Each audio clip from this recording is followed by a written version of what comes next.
Welcome to Nick Carter's keynote address at UU University 2008. We've designed this as a series of 5 workshop sessions with questions for your group to discuss following each chapter. In this first chapter, Nick introduces the idea of the Borderlands and their importance in ministry. Later in that same context, he'll talk about understanding ourselves and the other, as well as qualities that will help us along the way, including mercy, solidarity, and witness. We hope you enjoy your time with Nick Carter and find that his words help you and your congregation minister in the Borderlands. The topic today is ministry in the Borderlands. The Borderlands that I'm referring to are the ones that exist between you and me, between you and the person sitting next to you. They are the Borderlands that exist between the members of your congregations and the people in your community. And yes, they do include the United States-Mexico border. They also include the borders of Iraq and Iran. They include the borders of Northern Ireland and Eastern Europe and South Africa and the demilitarized zone between North and South Korea and the dwindling ozone layer above us. These are the geographical and political and climatic borders of our lives. And as worrisome and as important as they are, I'm even more concerned about the borders of social, gender, racial, ethnic, and above all, religious difference that separate us and confound us.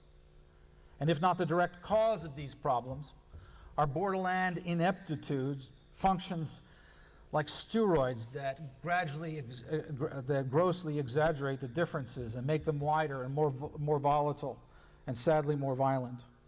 Our pronounced lack of skill for navigating the borders of our lives is sadly at the root of far too many social upheavals, political tensions, and military tragedies.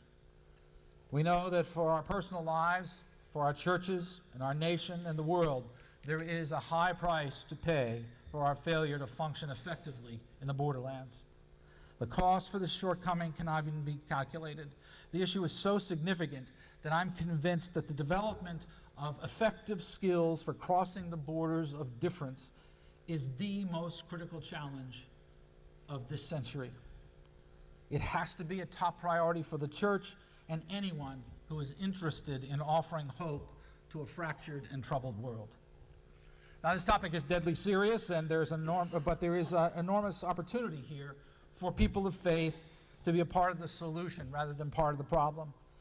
I think that the church has unique resources for this challenge, and that's one of the reasons why I'm so happy about coming here. Because I agree with Bill Singford. I think that the Unitarian Universalists may be uniquely positioned to be leaders in this undertaking. Uniquely positioned. But before we head into this topic, there are several of you who are probably still wondering about who this speaker is and what in the world I'm doing here. For the last 4 years, I've had the privilege of serving as the president of the Andover Newton Theological School, the oldest graduate school of theology in the United States. In fact, it is the oldest graduate school of any kind in North America. You may know that the Andover roots are congregational and the Newton roots are Baptist. But now we have 35 different denominations on our campus, and you will be interested to know that with no small irony, the second largest student group of students at Andover Newton is today Unitarian Universalists. Amen.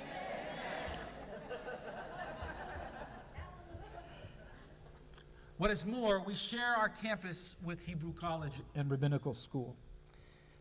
This makes our campus rather unique as an interfaith learning environment, with all those different denominations, with all those fine Unitarian Universalists, and now with rabbinical students in our midst.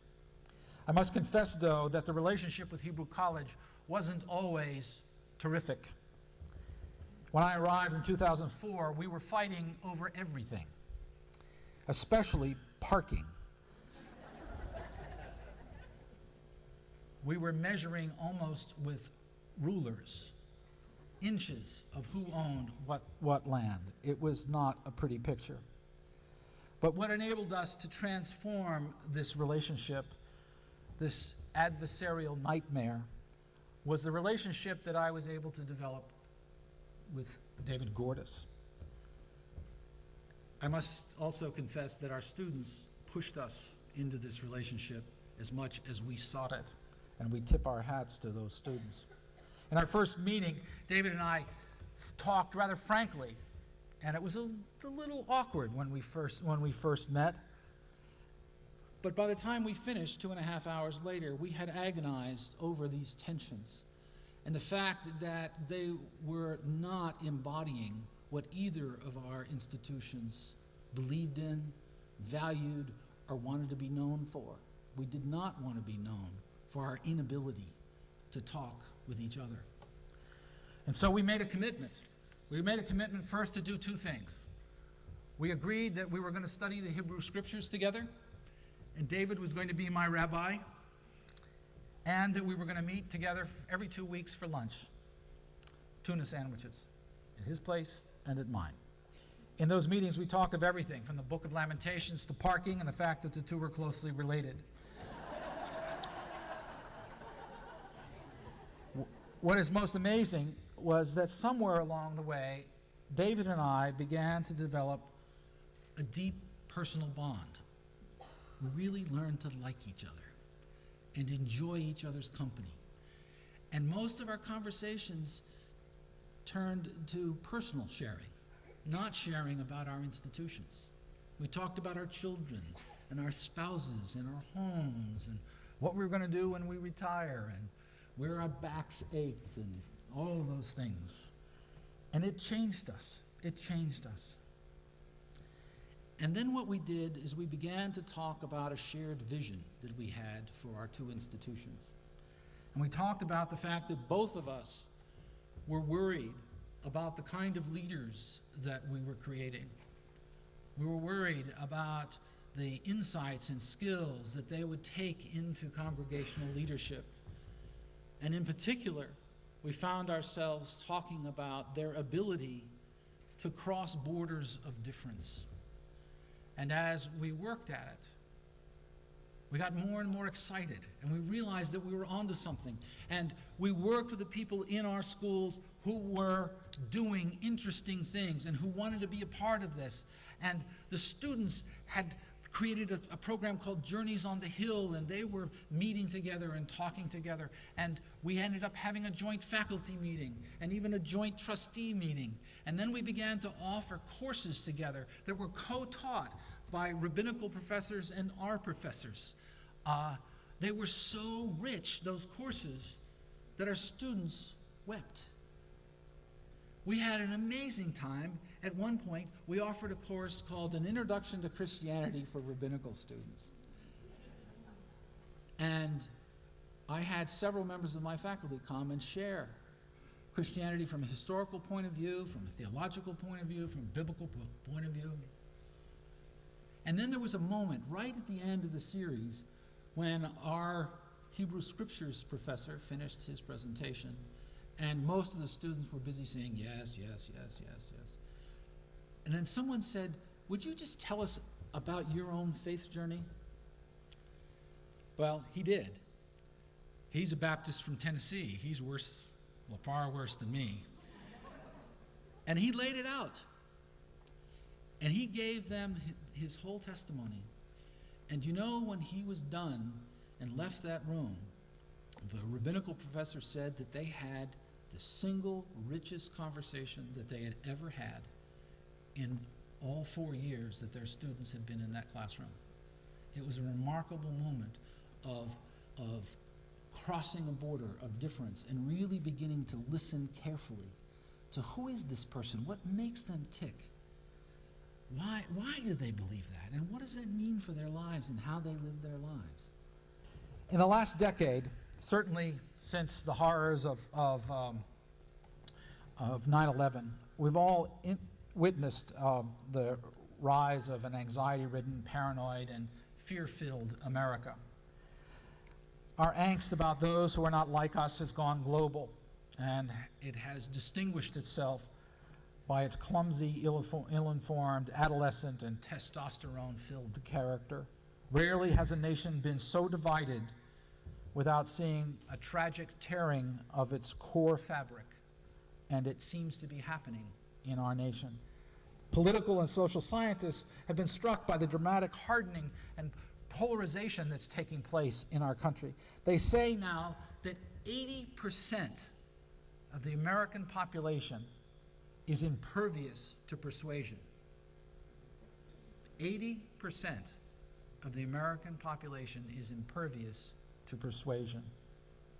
In a sobering new book called The Big Sort, if you like to read about trends, this is a book I would recommend to you. The author's name is Bill Bishop, and he talks about this stuff. He says that like-minded people have started to cluster together geographically, socially, institutionally. In record numbers, evangelicals are choosing to live with evangelicals. They're choosing to play with, vote with, get their news from, and of course, pray with other evangelicals. But also, in record numbers, liberals are choosing to live with, play with, vote with, and get their news from, and when they do, pray with other liberals. There is a physics to this clustering that creates a phenomenon of group polarization. Researchers are now finding that over time, the average opinion of group members becomes more extreme. In that culture, the majority moves less strident members to take more extreme positions. No doubt, I am sure that I'm right in this. Actually, I'm absolutely right, and I'm sure that you're totally wrong. And I don't want to hear from you if you disagree with me. Churches are also being affected by this phenomenon. Churches used to aim at transforming those who attend, but now, if you examine them closely, you see that churches are only seeking to confirm what their attendees have already decided. As Bishop says in his book, a growing number of churches have exchanged marketing for mission. Church leaders are increasingly reluctant to offend their members and instead want to please them and make them comfortable. Churches have less and less room for members who don't fit the norm or are on the fence over their church's accepted political and social norms. And as we fall deeper and deeper into this homogeneous wonderland, our anxiety rises about protecting ourselves from anyone who's different, consciously or unconsciously. We shun them.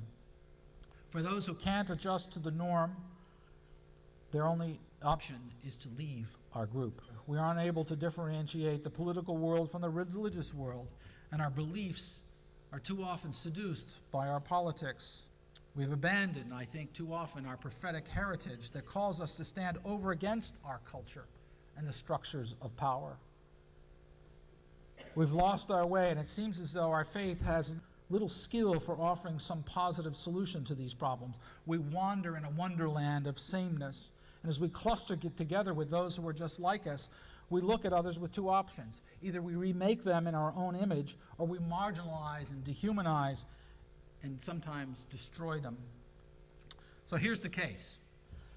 I'm convinced that the Borderlands are the 21st century most critical challenge.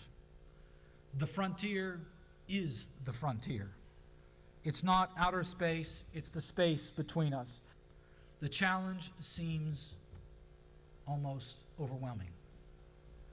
How do you communicate with and care for and build a peace-filled community with people who don't look like us, talk like us, think like us, or worship like us? How do we do that? Okay, I'll take a principle from the UU. If you want to change something, you have to start with yourself. If you want to change something, you have to start with yourself. If we aren't transformed, we aren't going to transform anybody else.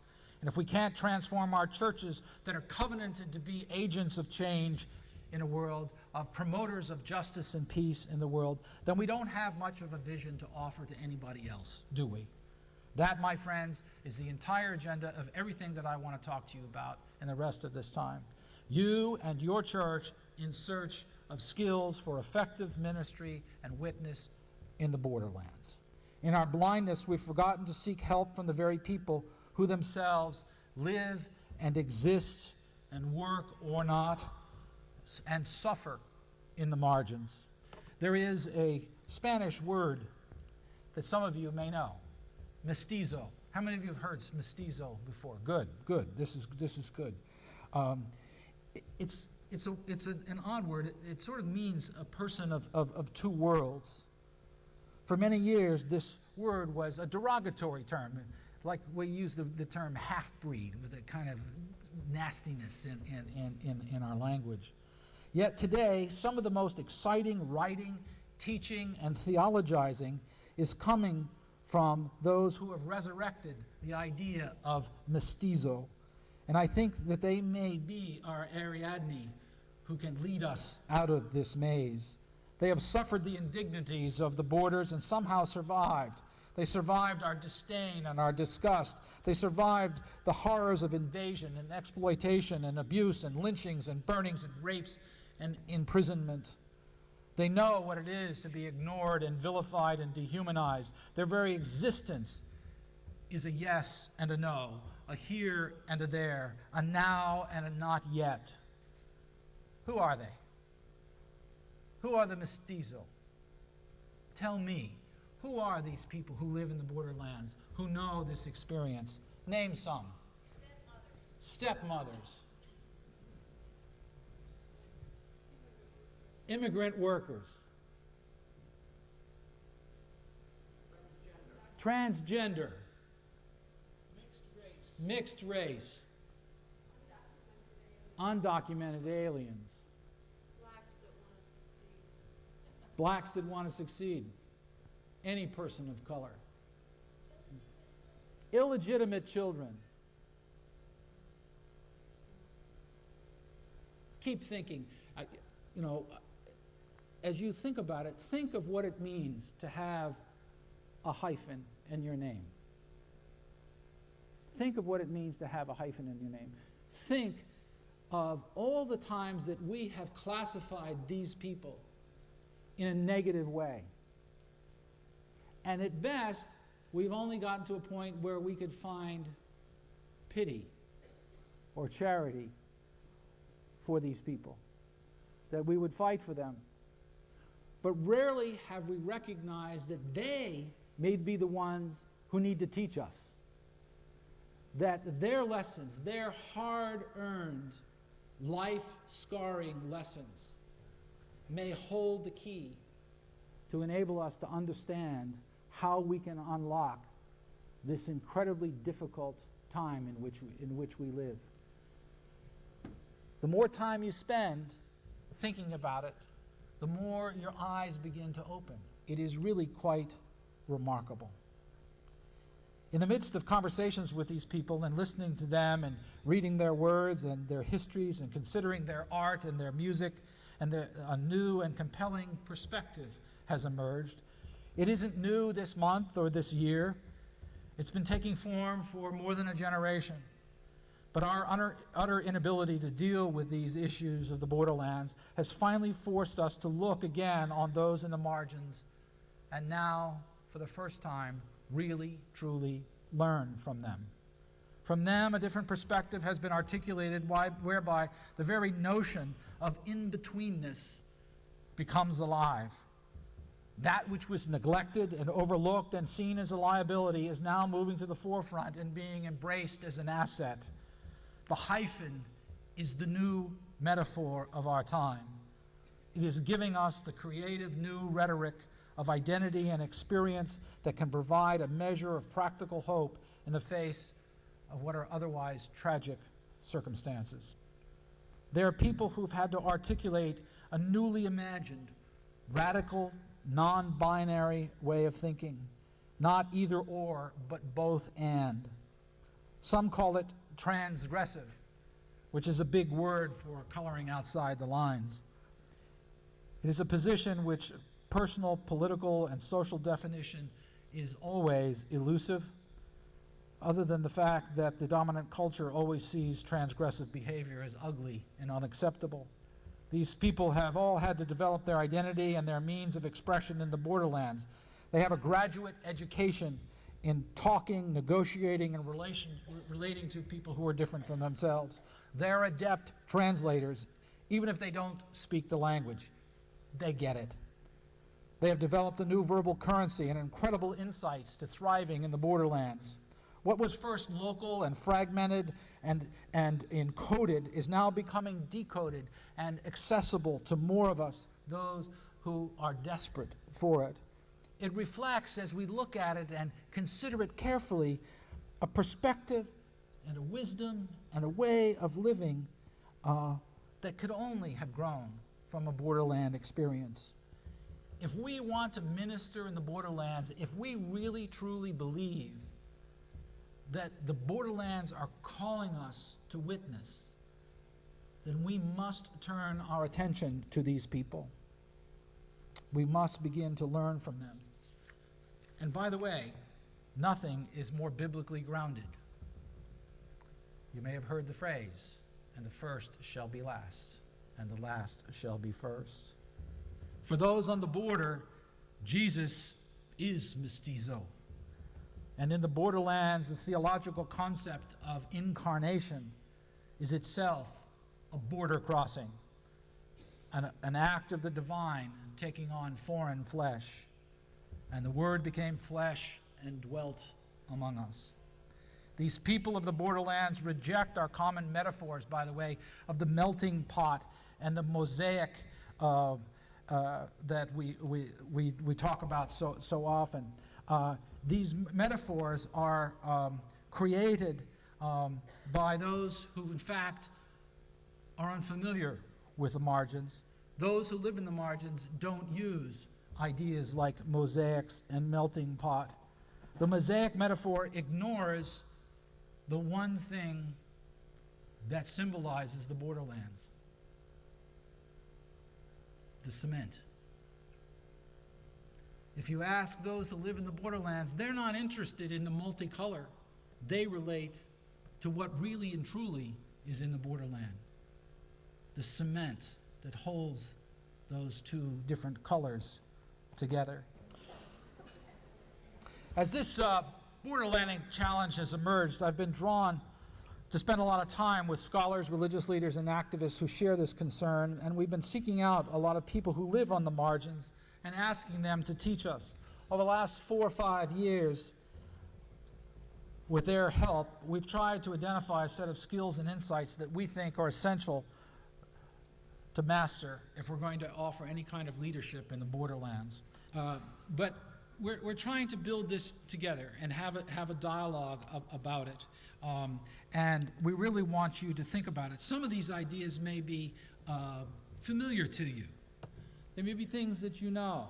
And I've gotten some great resource in reading over the Unitarian Universalist resources. You have some great stuff that your movement has generated, and I hope you all are paying attention to it. It really is quite remarkable stuff. So being a good magpie, I haven't hesitated to steal without any guilt from whoever I could. This is too important. But there may be some things that will be new to you that you haven't heard before. And there may also be some things that, well, you heard once, but maybe you need to dust it off a little bit. We need to hone these skills and pay attention to these skills. We can't afford to be complacent in the midst of this challenge. This concludes Chapter 1 of Nick's remarks, and now it's your turn. You'll have 3 discussion questions. Please take about 10 minutes to discuss each one. First off, Nick talked about the collaboration between Andover Newton and the Hebrew College. In what ways is your congregation reaching across similar borders in order to collaborate with others? What others could you be collaborating with? Press play to move on to the next question.